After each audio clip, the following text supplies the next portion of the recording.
That what happens when the ballast spills over. You end up with these nice hills, mounds of ballast on the side, and that's you don't want that. Our prototype doesn't do that, so we want them to slope away nicely. And if you have a little excess, that's not a big deal. We can always push it down to an area that doesn't have as much, like that. You can always do that. So let's go over this again. Get some of those ties cleaned off, like that. There. Now this is starting to look like it should. Just like that. You know, play around with it, tease it to what you want to do. Get a nice profile. And take the brush, tamp it some more, like that. There. So I think you get the general idea of how to get your ballast on there nicely. I'll go ahead and work on getting some more of this track work ballasted, and I'll get back to you and can start spraying on the wet water and put on the scenic cement in this next scene. So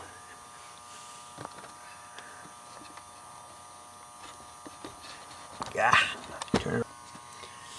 Alright, when it comes to putting ballast on your turnouts, you're gonna have to do a little bit more finessing here, because you want to try to keep as much as possible the ballast out of there, because when you put on the scenic cement, that can get caught in there and gunked up, and you can clean it out. I mean, you can clean it out with a razor blade, but you want to try to minimize the amount of tweaking and cleaning out of your turnouts as much as possible. So again, you try to strive to get as much of the ballast out from between the guardrail and the frog points too. Try to clean it out as much as possible, and that'll save you some headaches when it comes time to do cleanup after you've put down the scenic cement. So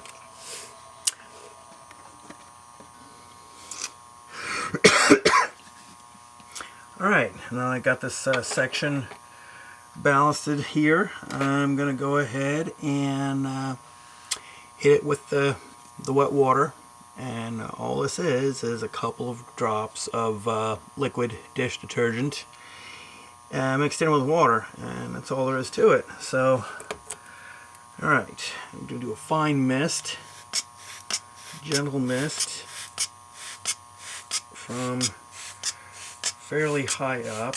You don't want this blowing away the ballast. You want to get it on there lightly and let it soak in a little bit. You don't want to overdo it too much. Just enough so it's just dampened, and you'll see when I add the scenic cement, the ballast will just soak up that scenic cement right up. I mean, that's what they call the wicking action, and hopefully I can get a close-up of it so you can see it happen, because it looks kind of cool when it's occurring. So and you may occasionally, while you're spraying, get some bigger drops of water coming down and hitting your ballast and balling it up a little bit. Don't worry about that. You can actually fix that after you've applied the scenic cement and it's had a chance to dry. You can take your finger and break off the lump that's there.